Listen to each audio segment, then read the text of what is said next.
dipahami dan juga dilaksanakan. Terima kasih dan kami berdoa Roh Kudus menolong kami masing-masing dimanapun kami berada, baik yang ada di Indonesia maupun di Kamboja.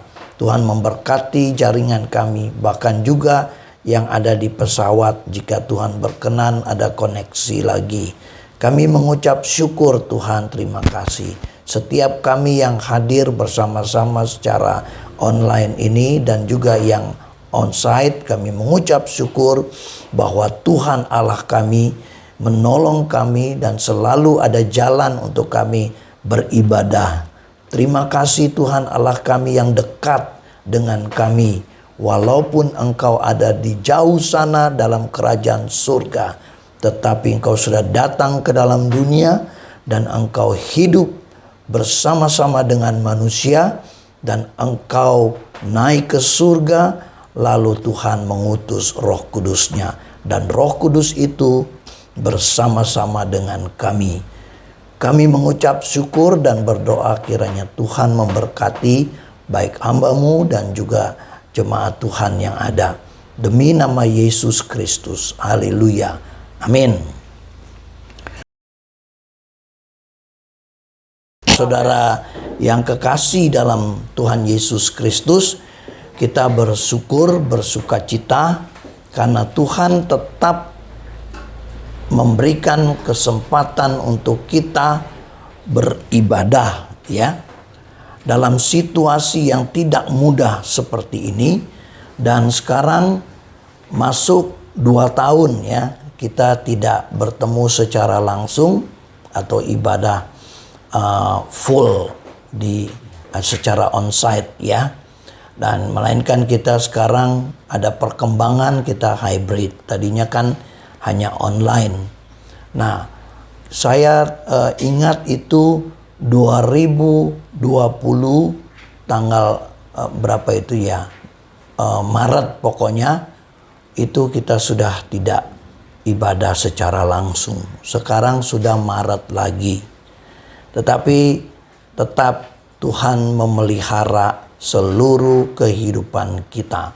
Walaupun ada hal-hal yang terjadi, hal-hal yang mendukakan, tetapi itu tidak berlangsung lama karena kita tahu Tuhan selalu melakukan yang terbaik untuk kita. Rencana Tuhan, rencana yang indah, dan itu betul-betul nyata di dalam setiap orang-orang percaya. Dan saya yakin Bapak Ibu semua sudah percaya kepada Tuhan Yesus Kristus, karena Dia Allah yang hidup, yang menciptakan langit dan bumi, yang sudah menyatakan dirinya kepada kita, dan kita bersyukur sebagai umat pilihan Tuhan. Sekarang saya mau membawa kita untuk baca Roma pasal yang ke-10 ayat yang ke-4 sampai 13, ya. Saya mau membacakannya. Sebab Kristus adalah kegenapan hukum Taurat, sehingga kebenaran diperoleh tiap-tiap orang yang percaya. Sebab Musa menulis tentang kebenaran karena hukum Taurat. Orang yang melakukannya akan hidup karenanya. Tetapi kebenaran karena iman berkata demikian. Jangan katakan di dalam hatimu, siapakah akan naik ke surga? Yaitu untuk membawa Yesus turun. Atau siapakah akan turun ke jurang maut? Yaitu untuk membawa Kristus naik dari antara orang mati. Tetapi apakah katanya? Ini, firman itu dekat kepadamu, yakni di dalam mulutmu dan di dalam hatimu. Itulah firman iman yang kami beritakan. Sebab jika kamu mengaku dengan mulutmu bahwa Yesus adalah Tuhan, dan percaya dalam hatimu bahwa Allah telah membangkitkan Dia dari antara orang mati, maka kamu akan diselamatkan. Karena dengan hati orang percaya dan dibenarkan, dan dengan mulut orang mengaku dan diselamatkan. Karena kitab suci berkata, barang siapa yang percaya kepada Dia tidak akan dipermalukan. Sebab tidak ada perbedaan antara orang Yahudi dan orang Yunani, karena Allah yang satu itu adalah Tuhan dari semua orang, kaya bagi semua orang yang berseru kepadanya. Sebab barang siapa yang berseru kepada nama Tuhan akan diselamatkan. Sampai sedemikian jauh pembacaan firman Tuhan pada saat ini. Bapak, Ibu, saudara-saudara yang kekasih, minggu lalu saya memberi penjelasan tentang iman dan perbuatan. Iman tanpa perbuatan adalah mati. Itu kata Yakobus. Saya menyinggung sedikit juga tentang konsep keselamatan dari Paulus. Keselamatan karena iman, bukan karena perbuatan. Buah keselamatan adalah perbuatan.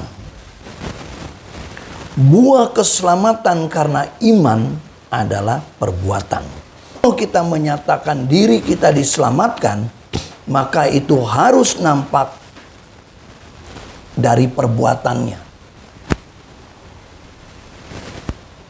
Menyangkut iman, menyangkut keselamatan itu bukan hal yang murahan. Kita tidak bisa membeli keselamatan, melainkan keselamatan diberikan cuma-cuma. Tetapi keselamatan itu bukan murahan. Karena orang tidak mungkin dapat keselamatan melalui perbuatan. Paulus menyinggung sedikit tentang pengajaran Musa. Musa mengajarkan hukum Taurat. Di sini dikatakan, sebab Musa menulis tentang kebenaran karena hukum Taurat. Orang yang melakukannya akan hidup karenanya. Tetapi sebetulnya juga ini arahan untuk orang-orang Israel bagaimana dia bersikap, bagaimana mereka bertindak, bagaimana mereka berperilaku. Tidak mudah untuk orang Israel pada waktu lalu. Kenapa? Karena mereka punya mental sudah rusak. Jadi mental perbudakan, mental budak. Mental budak itu melakukan sesuatu karena terpaksa atau karena dapat sesuatu. Jadi ada yang mendorong untuk dia melakukan. Nah, Musa ingin memberi pengajaran untuk mereka bahwa pembebasan, kelepasan, penebusan diberikan oleh Allah. Sebetulnya secara tersirat dan diajarkan oleh Musa bahwa kamu diselamatkan karena Allah. Karena Tuhan yang menyatakan diri kepadaku, ya, kepada Musa, yang menyatakan namanya, aku adalah aku, atau Ehye Asyir Ehye, atau aku yang ada, aku akan ada. Dan ini menunjukkan kepada nama pribadi Allah yang kita kenal, Yahweh, yang kemudian di dalam perjanjian baru dikenal dengan nama Yesus. Allah yang sama menyatakan diri kepada Musa, Allah yang sama disembah oleh Paulus, Allah yang sama disembah oleh kita pada saat ini. Itulah Yesus. Musa mengajarkan kepada orang Israel, engkau dibebaskan bukan karena saya, bukan karena perbuatan usahamu, Ya, tetapi karena ada tangan Allah yang kuat yang membebaskan kamu. Mendahului pembebasan itu ada 10 tulah yang diberikan, diberikan kepada Firaun yang menahan pembebasan bangsa Israel untuk menyembah Allah. Jadi sebetulnya Musa dengan tegas menyatakan bahwa keselamatan pembebasanmu karena Allah, bukan karena perbuatan kehebatan usaha bangsa Israel yang mau bebas. Nah, kemudian ada rambu-rambu yang diberikan kepada orang Israel melalui Musa, di mana Tuhan menyatakan 10 perintahnya atau hukum Taurat yang ada. Dan ini juga terjadi karena bangsa Israel menyimpang dari Tuhan. Mereka menyembah kepada Tuhan yang mereka buat sendiri dengan tangan mereka, yaitu lembu emas. Siapa yang mengkoordinir dalam pembuatan lembu emas itu? Hal yang tidak masuk akal. Seorang yang dipercaya yang bersama-sama dengan Musa, yaitu kakaknya sendiri, yaitu Harun. Dia sebagai imam. Harun pun terjebak di situ. Dan dia mau menunjukkan juga kepada orang-orang Israel atas permintaan orang Israel. Kita tidak mau Allah yang tidak kelihatan, tapi kita mau Allah yang kelihatan, yang dekat. Padahal mereka harusnya tahu Allah tidak pernah meninggalkan mereka. Pada waktu siang Allah menyertai dengan tiang awan. Pada waktu malam mereka berjalan disertai Tuhan dengan tiang api. Jadi sebetulnya menunjukkan Allah itu dekat kepada mereka. Tetapi mereka keras hati dan bisa juga mereka punya pemahaman sangat terbatas. Dan mereka mau seenaknya sendiri hidup sesuai dengan apa yang mereka mau. Maka terjadilah pembuatan lembu emas. Saudara tahu bahwa lembu emas dibuat oleh apa? Dan dari mana materinya? Ya, mengumpulkan, jadi kolektor dari orang-orang Israel pada saat itu. Jadi kolektornya dibuat untuk menyenangkan Tuhan menurut mereka. Tapi ternyata dipakai untuk menyembah berhala. Saudara yang kekasih, ini sangat menjijikan hati Tuhan. Tindakan bangsa Israel waktu itu sangat menyakiti hati Tuhan. Musa sedang ada di gunung, bertemu dengan Tuhan karena memang Tuhan tidak mau sembarangan ditemui oleh umatnya. Kalau Tuhan sudah memilih, itu Musa. Jadi Tuhan berbicara kepada bangsa Israel melalui Musa. Allah juga tidak berbicara kepada Harun. Harun fungsi sebagai penyambung lidah dari Musa. Musa tidak mau mengatakan sesuatu kalau Tuhan tidak berfirman kepada dia. Hamba Tuhan yang benar modelnya seperti itu. Dia tidak berani berbicara apa-apa kalau Tuhan tidak bicara, memberi ketetapan hati untuk disampaikan. Berbeda dengan hamba-hamba Tuhan sekarang ini. Ngomong asal ngomong, bernubuat asal bernubuat, kalau nggak terjadi minta maaf. Ada kekeliruan. Kalau nggak terjadi, ya mungkin Tuhan punya rencana lain, katanya. Jadi ada banyak nabi-nabi palsu pada saat ini, hamba-hamba Tuhan palsu saat ini juga. Dan ini terjadi bukan begitu saja, ada proses. Dan kalau kita melihat kehidupan bangsa Israel pada waktu lalu, ya, Mereka terjebak dengan pengajaran palsu.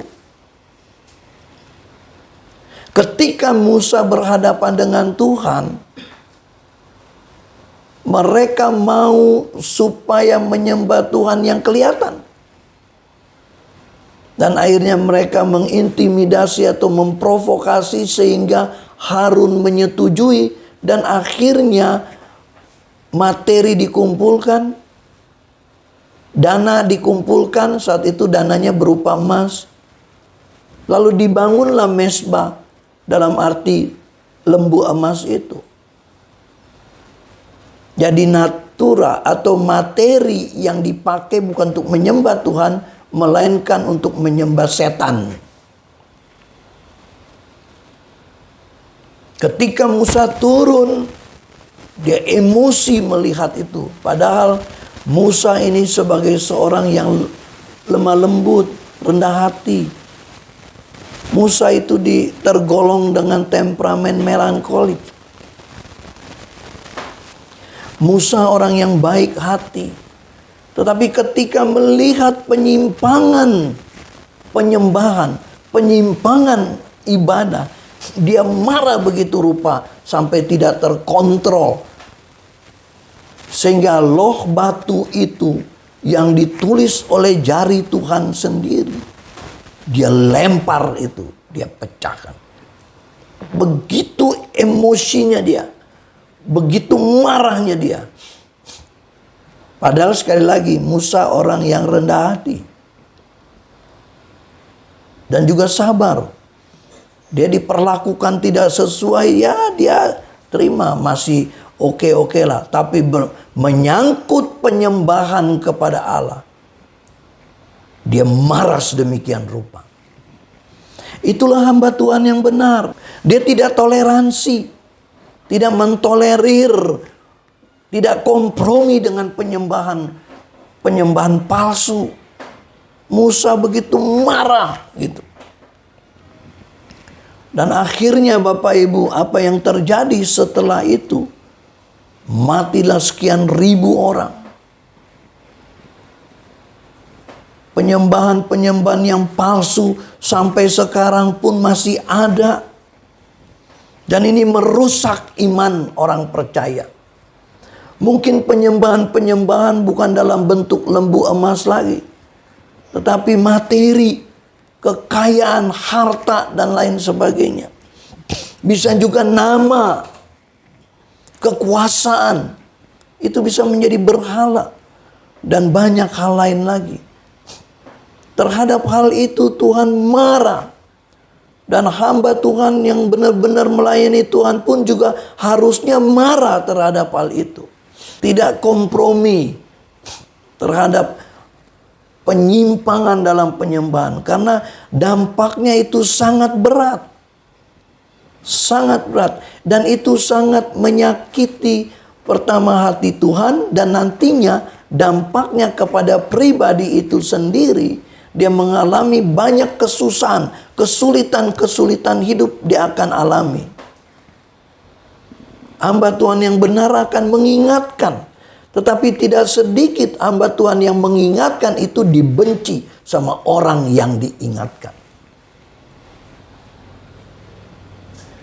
Ketika orang sedang menikmati penyembahan berhala, ketika diingati, dia akan marah. Mungkin berhala-berhala itu bukan sifatnya lembu emas lagi seperti tadi saya katakan. Bisa jadi masalah egoisme kita, ego kita. Saya punya dosen pernah menyatakan begini. Berhala zaman sekarang abad 20 pada saat itu saya sekolah. Bukan lembu, bukan dalam bentuk-bentuk yang kelihatan, bukan opo-opo atau guna-guna atau pakatang kalau orang Ambon bilang. Tetapi berhala itu ego. Kita lebih mementingkan diri sendiri. Kita lebih terfokus kepada diri sendiri. Nah, dia ingatkan kepada kita, para mahasiswa pada tahun 80-an itu.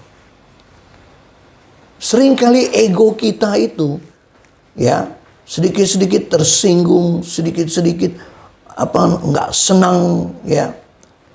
Itu yang kadang-kadang menjadi berhala menurut dosen saya itu. Kita kembali, Musa mengingatkan bangsa Israel. Ya. Lalu kita lihat di dalam firman ini, Paulus mengutip, dia katakan, sebab Musa menulis tentang kebenaran karena hukum Taurat. Orang yang melakukannya akan hidup karenanya. Jadi bangsa Israel, dia hidup takut akan Tuhan. Kemudian ada rambu-rambu, yaitulah hukum Taurat. Dan orang Israel harus taat kepada Tuhan melalui rambu-rambu itu. Hukum Taurat itu. Orang yang melakukannya akan hidup karenanya. Jadi secara praktis kamu harus mentaati hukum Taurat itu supaya kamu selamat. Dalam pengertian selamat pada waktu kamu menjalani hidup di dunia.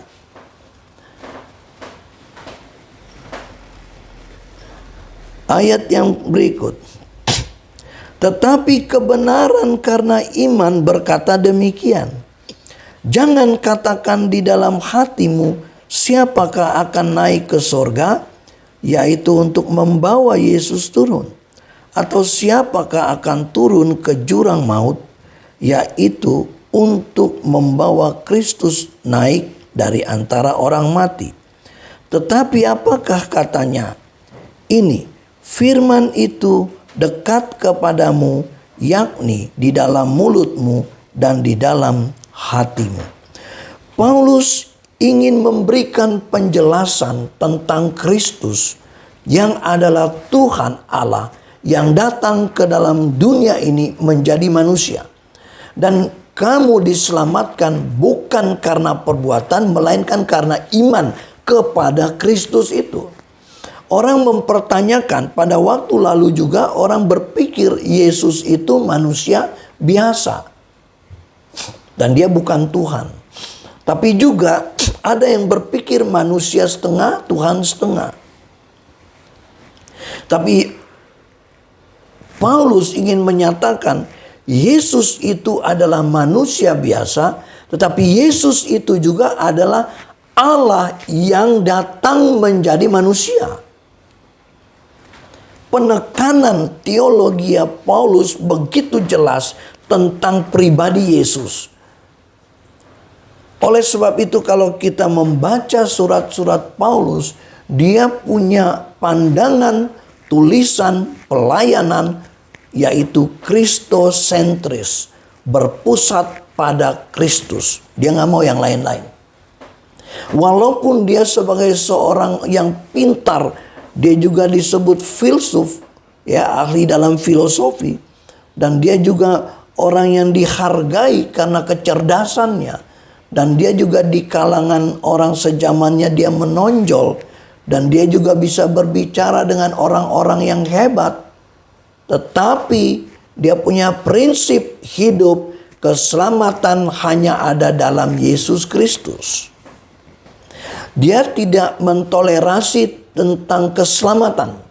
Walaupun dia bisa bergaul dengan para ahli, pujangga-pujangga pada saat itu. Tetapi mengenai prinsip keselamatan, dia tegas menyatakan keselamatan hanya ada dalam Yesus. Titik.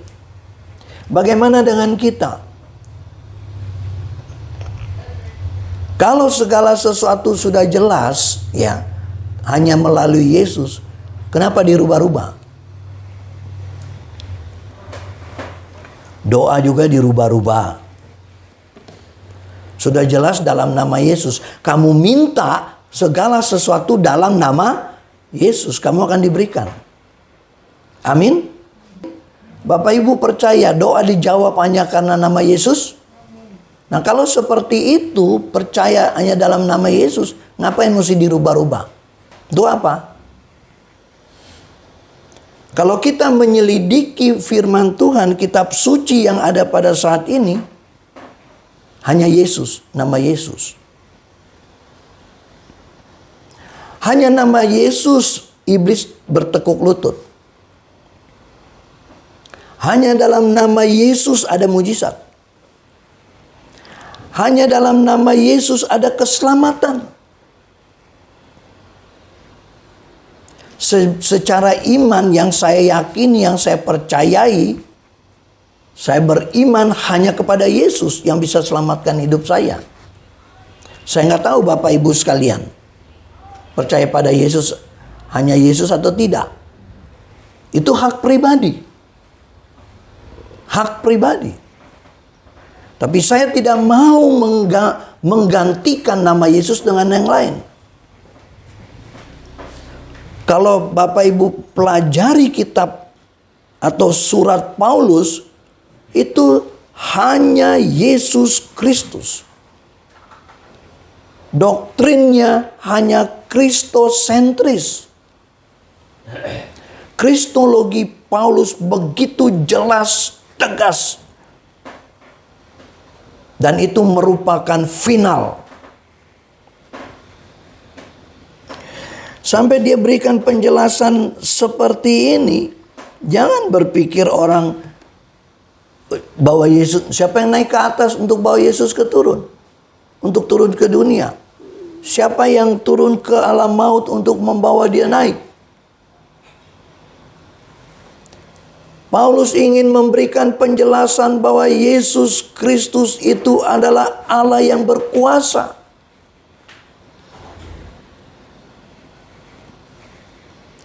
Dan dia memberikan penjelasan bahwa Allah yang transendental sudah datang menjadi Allah yang imanen. Maka dia disebut Immanuel. Allah yang dekat. Allah yang bersama dengan kita. Itu Immanuel. Tapi banyak orang memakai nama Immanuel, tapi hidupnya nggak seperti nama itu. Kadang-kadang suka memalukan. Maka saya pikir harus diganti itu. Karena Immanuel itu sesuatu yang sangat luar biasa. Karena kan disebut ya, itu nama yang dinyatakan oleh malaikat Tuhan. Dia disebut apa? Immanuel.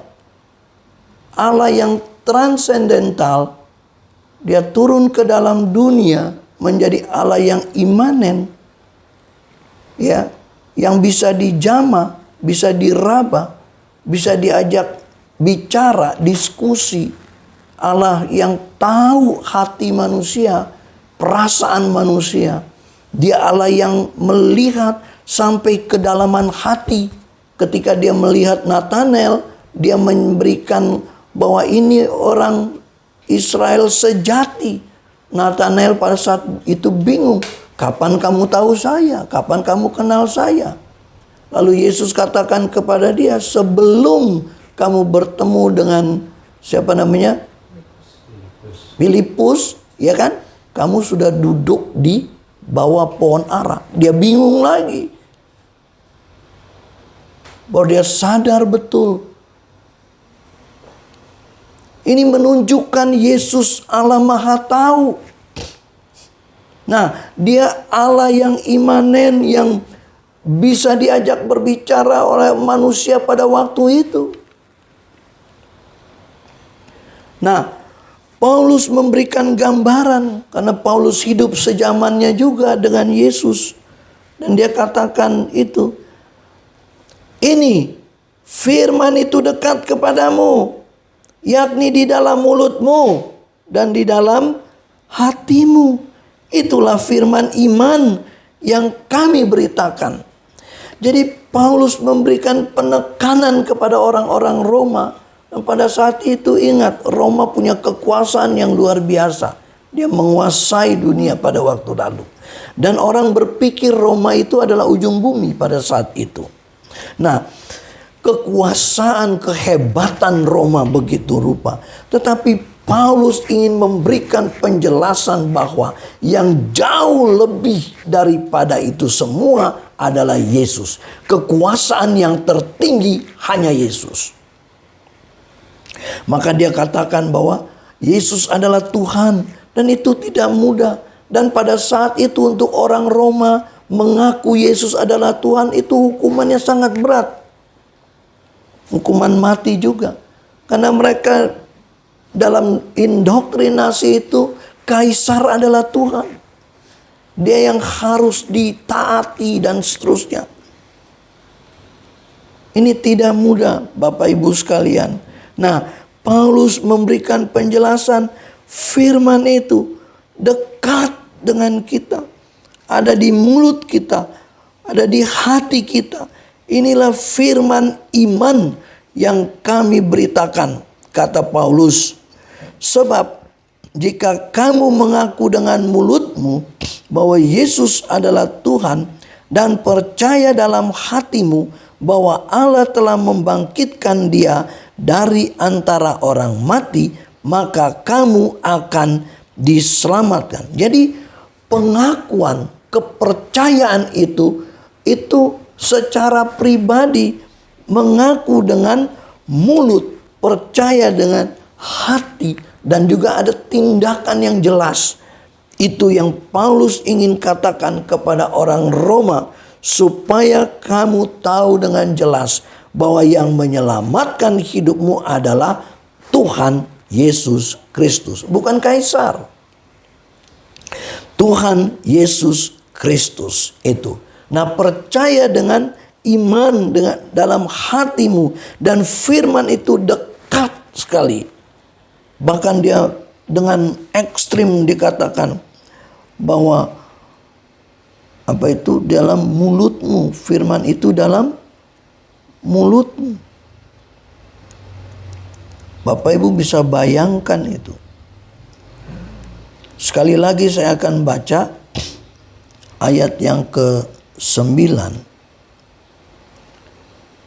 dari ayat 8. Tetapi apakah katanya? Ini firman itu dekat kepadamu, yakni di dalam mulutmu dan di dalam hatimu.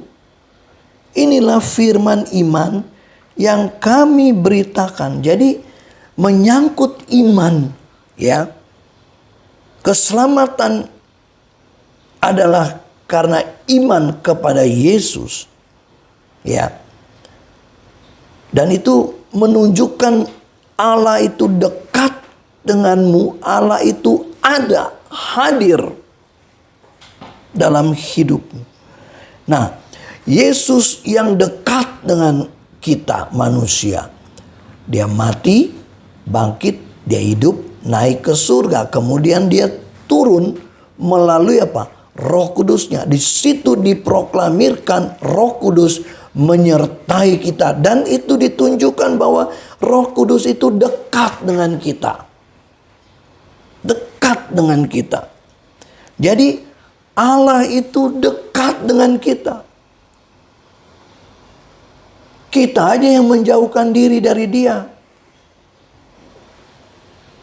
Allah ada di dalam hidup kita. Kita aja yang tidak mau bersekutu dengan Dia. Selalu ada waktu dari Tuhan. Sekarang masalahnya kita mau gak bersekutu dengan Dia?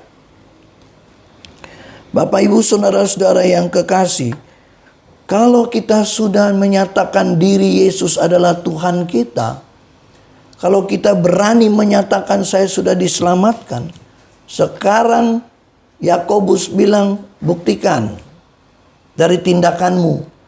Dari tindakanmu kelihatan engkau sudah diselamatkan atau tidak. Bagaimana mungkin dari satu mulut memberkati, dari mulut yang sama mengutuk? Satu sisi mulut memberkati, mulut yang sama memfitnah. Itu yang dikecam oleh Yakobus. Jadi kalau kamu sudah diselamatkan, tunjukkan, buktikan. Maka dia katakan iman tanpa perbuatan mati, sia-sia. Tapi bukan berarti dia menyalahkan konsep teologianya Paulus. Tidak. Itu ada satu sinkronisasi, ada satu keterkaitan antara iman dan perbuatan. Paulus pun demikian. Dia tekankan keselamatan karena iman, tapi dia tidak meniadakan perbuatan. Maka dia bilang, kalau kamu tidak mengaku, kamu nggak diselamatkan. Jadi tunjukkan buah-buah pertobatan, buah-buah keselamatan. Itu penting sekali. Kita kembali kita lihat. Sebab jika kamu mengaku dengan mulutmu bahwa Yesus adalah Tuhan dan percaya dalam hatimu bahwa Allah telah membangkitkan dia dari antara orang mati, maka kamu akan diselamatkan. Karena dengan hati orang percaya dan dibenarkan, dan dengan mulut orang mengaku dan diselamatkan. Karena kitab suci berkata, barang siapa yang percaya kepada dia tidak akan dipermalukan. Sebab tidak ada perbedaan. Nah, saya mau memberikan penjelasan di sini. Ini tadi tentang konsep keselamatan sudah jelas bagi kita karena Kristus, karena iman. Kita tunjukkan dalam perbuatan-perbuatan kita. Nah, sekarang kita lihat fungsi Allah kepada bangsa. Sebab tidak ada perbedaan antara orang Yahudi dan orang Yunani. Karena Allah yang satu itu adalah Tuhan dari semua, kaya bagi semua orang yang berseru kepadanya. Nah, Paulus menekankan di sini bahwa tidak ada perbedaan antara orang Yahudi dan orang Yunani. Orang Yahudi menyatakan diri, orang katakanlah dia yang dekat dengan Allah Yahweh. Orang Yunani kurang lekat. Nah, di sini bisa disebutkan juga kalau kita lihat ada Samaria, ya, dan sebagainya. Dan itu mengklaim kafir. Jadi ada warga kelas 1, kelas 2. Kalau dari keturunan Yahudi, bangganya luar biasa. Keturunan Yunani, dia merasa bagaimana? Nah, ada juga golongan-golongan tertentu yang dikecam oleh Paulus dalam 1 Korintus itu. Itu ekstrim terhadap pengajar, ekstrim terhadap hamba Tuhan, ekstrim terhadap pendeta sekarang ini. Saya golongan Kristus, saya golongan Paulus, saya golongan ini dan sebagainya itu bangga terhadap sekte golongan. Nah, Paulus ingin memberi penjelasan bahwa tidak ada perbedaan lagi. Kalau kamu diselamatkan karena iman kepada Kristus, tidak ada perbedaan. Nah, kalau kita mau lebih dekat lagi, tidak ada perbedaan antara pribumi dan non-pribumi kalau itu dipakai bahasanya. Tetapi yang isu sekarang ini kan sangat rawan. Isu SARA, suku, ras, dan antar golongan, agama. Dan masalah agama juga sudah masuk ke dalam dunia politik. Sehingga menjadi politik identitas. Dan orang akan ekstrim terhadap agamanya. Padahal kalau kita melihat Yesus itu, dia memberi keselamatan kepada siapa dia mau berikan. Dan dia tidak membeda-bedakan kamu asal dari mana. Karena Yesus adalah sang pencipta itu. Maka Paulus memberikan penjelasan. Tidak ada perbedaan antara Yunani dan Yahudi. Karena Allah yang satu itu adalah Tuhan dari semua orang. Tuhan dari semua orang. Kita bersyukur dalam gereja kita macam-macam suku. Ada yang suku Jawa, ada yang suku Sunda, ada yang suku Manado, ada yang suku Batak, ada yang suku Ambon, ada suku apa lagi? Ya, macam-macam lah. Bahkan ada juga yang dari luar negeri. Di dalam Tuhan Yesus itu tidak ada perbedaan. Tidak ada warga kelas 1 dan kelas 2. Tapi kenyataannya masih terjadi seperti itu. Masih terjadi. Tapi untuk kita, jauhkanlah itu. Dan kita harus memandang manusia sama seperti Yesus memandang. Yesus cinta segala bangsa. Yesus cinta segala suku. Bahkan Yesus mau supaya suku-suku terasing pun harus mengenal Yesus, diselamatkan. Nah, itu minggu depanlah saya sampaikan ya, yang menyangkut ayat yang berikutnya. Jadi Yesus mau semua diselamatkan. Nah, sekarang siapa yang mau dipakai? Bapak Ibu mau dipakai Tuhan Yesus enggak? Mau? Kalau mau, kasih jempol. Mau ya? Mau dipakai Tuhan Yesus enggak? Siap dipakai Tuhan Yesus? Kita harus memberitakan nama Yesus karena dari Dialah keselamatan itu. Itu yang paling penting. Harta benda segala macam itu hanya mengikuti. Allah memakai infrastruktur untuk menyelamatkan manusia. Allah memakai harta benda untuk menyelamatkan manusia, untuk menguntungkan manusia. Tetapi manusia memakai manusia untuk mendapatkan harta, menguntungkan dia. Allah mengasihi manusia, memakai harta. Tapi manusia mengasihi manusia karena harta. Kalau ada harta, kamu saudara. Kalau ada harta, kamu dekat teman saya. Tapi kalau nggak ada. Tapi Yesus berbeda. Dan tidak ada perbedaan. Dalam melayani Tuhan tidak mudah. Dalam mengikut Tuhan tidak mudah. Tantangan pergumulan ada, tapi itu bagian dari kehidupan. Nggak ikut Tuhan, jauh lebih susah. Tidak ada pengharapan. Tidak ada pengharapan. Kita bersyukur di dalam Yesus kita ada harapan. Kita punya pengharapan. Dan pengharapan itu tidak mengecewakan. Sebab barang siapa yang berseru kepada nama Tuhan akan diselamatkan. Nah, Bapak Ibu Saudara yang kekasih, kalau Tuhan memberikan anugerah khusus bagi kita untuk percaya kepadanya, kita diselamatkan. Amin. Tapi sekarang tantangannya, tunjukkan bahwa kamu sudah diselamatkan. Tunjukkan dalam kasih-Mu. Tunjukkan dalam perbuatanmu. Tunjukkan itu. Apakah kita peduli terhadap orang lain? Apakah kita punya hati untuk menyelamatkan orang lain yang belum mengenal Kristus?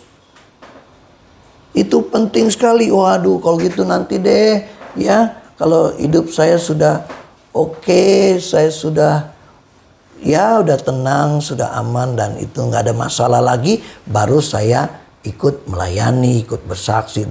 Saya mau katakan sampai kita mati nggak pernah selesai dari masalah. Nggak akan pernah selesai. Sudah mati pun tetap ada masalah. Jadi kalau Tuhan percayakan kepada kita untuk mengambil bagian dalam pelayanan pekerjaannya, bersyukurlah. Bersyukur, puji Tuhan. Haleluya. Ya kan? Karena ada banyak orang yang mau melayani tapi Tuhan gak panggil. Makanya dia mau menyodorkan diri untuk melayani tapi gak dipakai Tuhan. Akhirnya dia pakai diri sendiri. Ini menyimpang. Dan banyak orang menyimpang dari pengajaran firman Tuhan. Bukan hanya dia sendiri, dia mengajak orang lain lagi untuk menyimpang. Banyak sekali itu saya lihat juga dan saya saksikan. Saya bersyukur kepada Tuhan karena Tuhan Yesus begitu membimbing, memimpin saya. Dan tetap berpegang kepada Dia. Berpegang kepada pengajaran kebenaran firman Tuhan yang tertulis ini. Saya juga mengucap syukur Tuhan memelihara dari pengajaran-pengajaran yang ada. Sampai sekarang saya berpegang kepada pengajaran yang ada ini. Itu juga kekuatan dari Tuhan. Dan harus mengalami kesulitan demi kesulitan untuk mempertahankan doktrin kebenaran yang ada ini. Dan kalau saya katakan seperti ini, banyak saksi. Dan saya mau terus berpegang kepada firman Tuhan saja sampai akhir hidup saya. Dan saya juga mau kalau boleh Tuhan, selamatkanlah sebanyak mungkin orang melalui saya. Dan kalau boleh juga melalui orang-orang yang saya bina di dalam gereja Proskineo ini. Jadi Proskineo harus punya semangat untuk membawa jiwa datang pada Kristus. Ya, karena harta benda ketika kita mati pun nggak dibawa.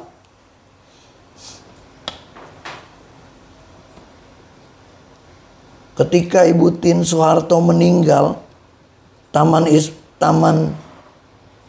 Mini tidak dibawa. Taman Anggrek juga ada. Banyak hartanya tuh nggak dibawa. Ketika hidup juga orang kaya raya ya, belum tentu ada damai sejahtera. Belum tentu. Kadang-kadang kita melihat orang lain tuh lebih enak, padahal belum tentu. Rumput tetangga tuh memang lebih hijau daripada rumput kita. Orang kelihatannya tampil, ya sekarang ada istilah crazy rich. Tampilnya tuh mewah, seolah-olah kaya raya, pakai Lamborghini. Padahal sewa, pinjem, kalau enggak nipu. Untuk apa? Akhirnya masuk penjara. Nama rusak. Ya, banyak orang yang hanya berpikir materi. Pikirin pekerjaan Tuhan, ogah. Kalau berbicara tentang pekerjaan Tuhan, tanya duitnya dari mana. Saya kadang-kadang kesel juga. Tapi ya memang seperti itulah situasinya. Sampai saya berdoa loh, tapi Tuhan belum jawab. Tuhan berikanlah saya harta yang banyak. Gitu. Supaya saya bisa membiayai pelayanan-pelayanan penginjilan. Itu saya berdoa gitu, tapi belum dijawab. Tapi bisa jadi juga Tuhan mau menggerakkan orang-orang yang untuk terlibat dalam pelayanan itu. Karena pekerjaan Tuhan kan memang harus dikerjakan tidak satu orang. Harus berjejaring, punya networking.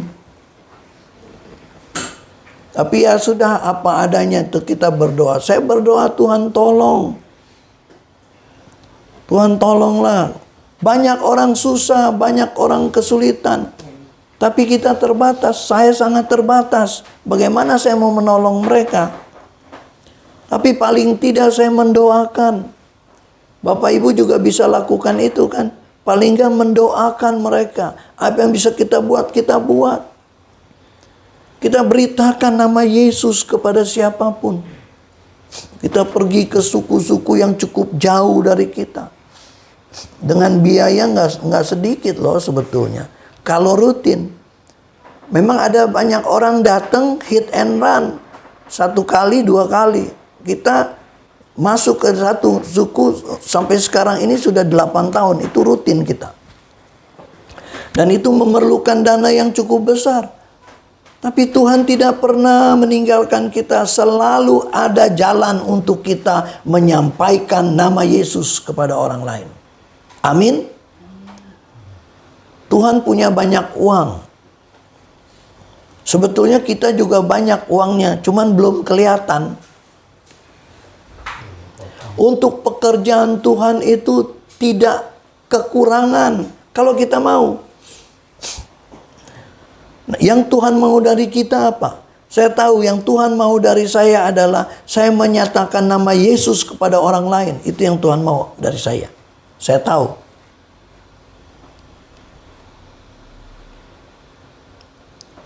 Karena orang bisa percaya kepada Yesus dan dia diselamatkan. Ada orang-orang sederhana, baca nggak bisa, nulis nggak bisa. Tapi kalau kita bicara juga sulit untuk menangkap.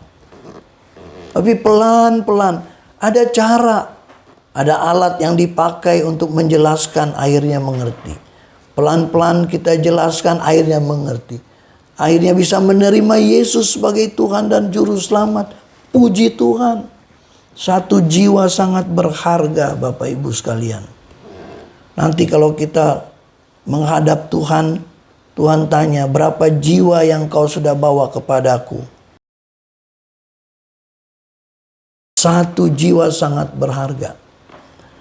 Dalam situasi seperti sekarang seharusnya ini panen, betul, panen jiwa. Tetapi iblis juga tidak mau kalah. Dia buat orang sibuk. Sibuk apa? Bikin seminar. Actionnya kurang. Merumuskan, tapi tindakannya kurang. Paulus seorang teolog, tetapi hatinya untuk jiwa-jiwa begitu rupa. Itu Paulus. Penginjilan dia kemana-mana. Ada perjalanan misinya dia. Jadi kalau orang yang punya teologi benar, pasti dia senang menginjili. Nyatakan nama Yesus kepada orang lain. Tuhan akan urus masalah kita, pasti deh. Jangan takut. Kalau kita berpikir saya juga punya masalah banyak. Semua punya banyak masalah. Dan ingat, tidak akan habis-habisnya itu masalah. Nggak akan habis. Sampai tutup usia. Tetapi sekarang apa yang saya bisa lakukan untuk Tuhan? Sebagai tanda syukur saya sudah diselamatkan dia. Apa? Ceritakanlah kebaikan Tuhan Yesus kepada orang lain. Dan kita juga harus hidup benar. Lebih baik kita bicarakan nama Yesus daripada bicarakan orang lain. Apalagi ngegosip. Ya, apalagi memfitnah. Ini bahaya sekali. Nanti rusak kehidupan kita. Rusak persekutuan. Rusak keluarga juga. Itu kita konsen aja kepada Tuhan. Serahkan. Pergumulan kita apa? Serahkan pada Tuhan. Tuhan pasti akan buka jalan. Tuhan akan kasih hikmat bagi kita. Untuk melangkah ke depan seperti apa.